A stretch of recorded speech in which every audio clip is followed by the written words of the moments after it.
Malayo na, pero malayo pa. Oh, kumusta na daw ang performance ng ating presidente, mga kababayan? Satisfied na ba daw kayo? Dahil nalibot na niya ang buong mundo from east to west, north and south. Napuntahan na ng ating Pangulo para manghikayat ng mga investment, mga kababayan.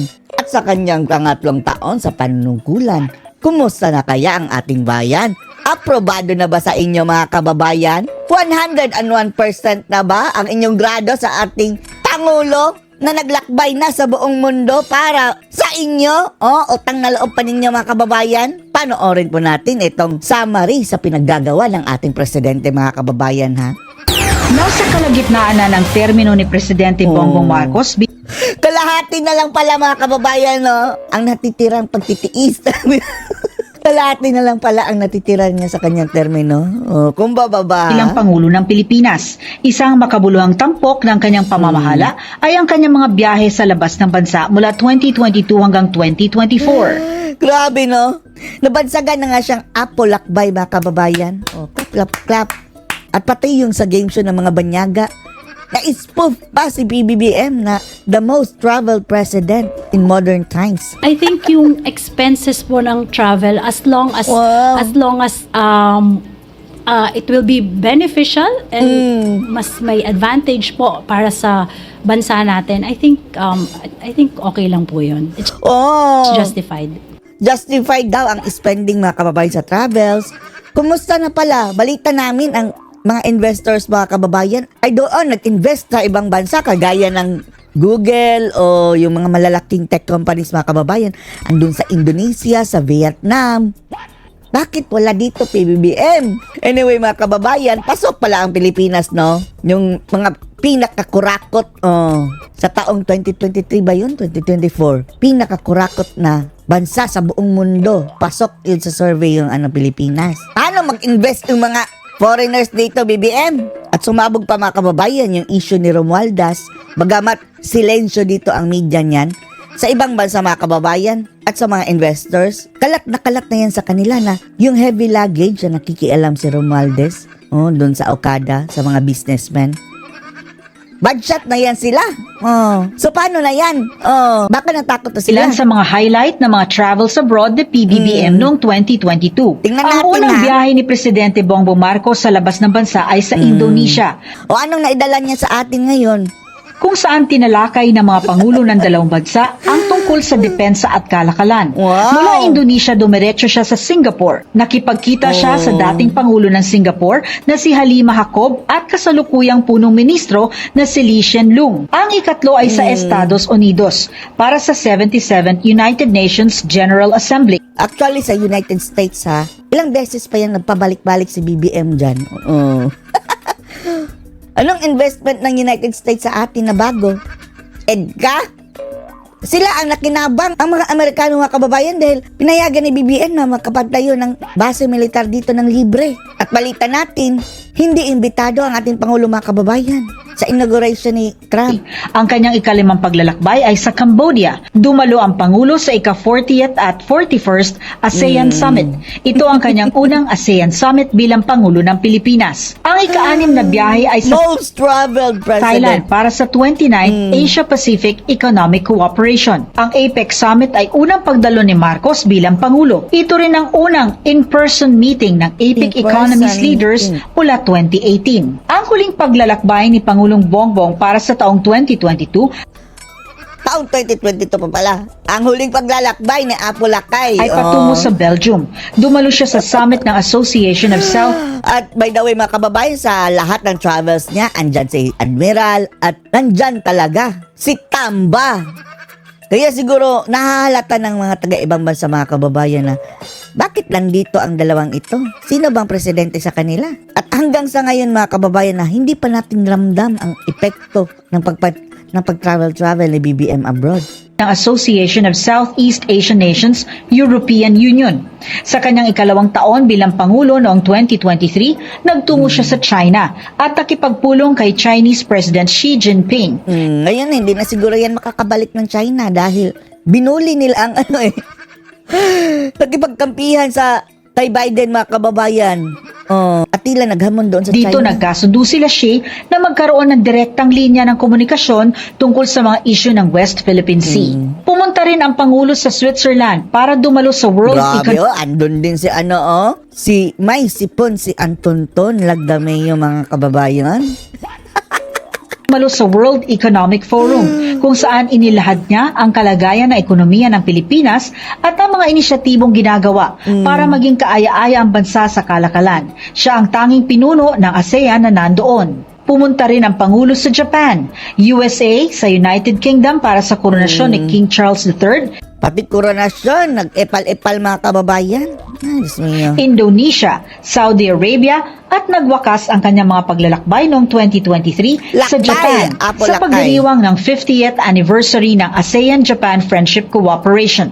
Para sa taong 2024, ang unang biyahe ni Pangulong Bongbong Marcos Hanggang 2028, patuloy ang travel niyan, mga kababayan. Kalahati pa lang ito, ha. Na-beat na niya, mga kababayan, ang siguro lahat ng naging presidente sa Pilipinas na in history. Si BBM na siguro, mga kababayan, ang most traveled president. Pagbaba niya sa pwesto. Malamang times 2 pa. ay patungong Brunei. Sa taong ito, bumisita rin siya sa Vietnam, 2 beses sa Australia, kasunod ang Germany at Czech Republic. At bumalik siya sa Washington DC sa US para Amerika na naman. sa isang trilateral Andyan na naman si meeting Tambaluslos. kasama ang US at Japan. Sinasabi ng mga kritiko, nag-aaksaya lang si Pangulong Bongbong Talaga. Dahil ngayon na dapat sana natin makikita, mga kababayan, ang resulta ng kanyang travels. Ano nangyari sa ating bansa ngayon? Ang daletsa-letse. ng pera sa kanyang mga biyahe na baka para lang sa paglilibang at pagpapahinga. Libang ng libang. Habang pinagtatanggol ng Pangulo ang kanyang mga biyahe, ipinakita din niya ang kanyang mga schedule na puno ng summit, Wow! Puno ng summit. mga meeting at iba pang mahalagang pagpupulong para Natural. Alangan naman, mga kababayan, ilagay niya dyan, party. Kung mayroong party, mga kababayan, hindi nila niya isusulat. makahikayat ng mga investors sa bansa. Ang tanong niya nga, nasaan ang pagpapahinga doon? Wow! Puro daw trabaho.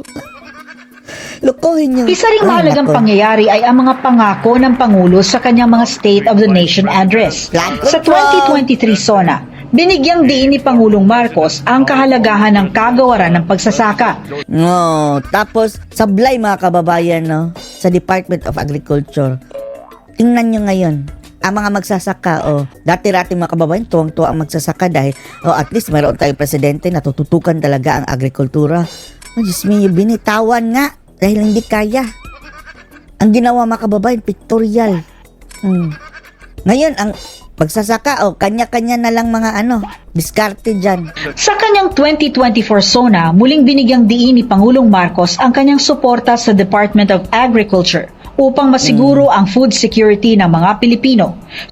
Balita namin, yung bell pepper, mga kababayan, 850 na per kilo. Suporta para sa kagawaran Sa palengke, ha? Tapos ang kawawa niyan, mga kababayan, yung mga farmers din, dahil ang bili doon sa kanila, mura. Ang nakinabang yung mga middlemen. ng edukasyon, suporta para sa mga guro, pagtatapos ng mga road-to-market roads, Farm to market roads.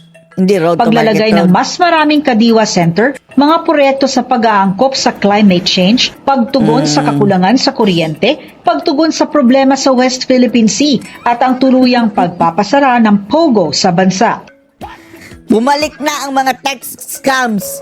Nakaka-receive na naman kami. Pero may isang di malilimutang pangyayari sa Administrasyong Marcos sa nagdaang taon. Malab-lab pa. Ito ang pagkakahiwalay ng samahan ni Presidente Bongbong Marcos at Vice Presidente Sara Duterte na Kapag tatraidor nila kay VP Sara. nangyari sa kalagitnaan ng taong 2024. Speaking of windmill, nasaan na pala yung pangako mo nung una?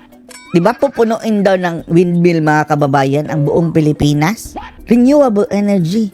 Ngayon, kumusta? Kalahati ka na sa iyong termino. Ni papel na windmill, mga kababayan, wala. Sa isang press conference, sinabi ni VP Sara na gusto niyang pugutan ng ulo si PBBM at gusto In fairness, ang sabi ni VP Sara, sa isip niya gusto kong pugutan. Sa isip niya lang. Grabe, no? All praises sila kay BBM, mga kababayan, no? Pero ang narrative na nila dito kay Sara Duterte, yung mga masasama na itong bayarang Hukayin media ang ito. bangkay ng ama nito, ang yumaong dating Pangulong Ferdinand Marcos Sr. So wala na ginawang mabuti si Sara. Oh. Lumala pa ang hindi magandang samahan sa huling quarter ng taon.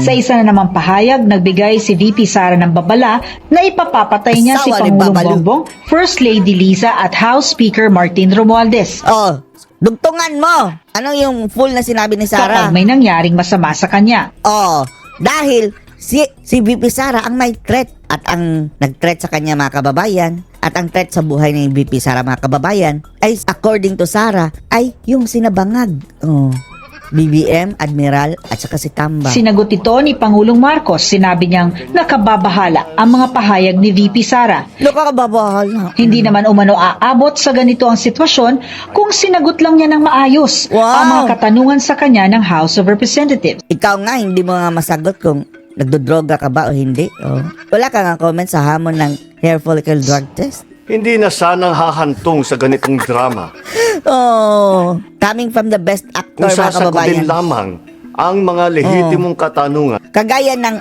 Adictus Benedictus ka ba? Oh, sagot.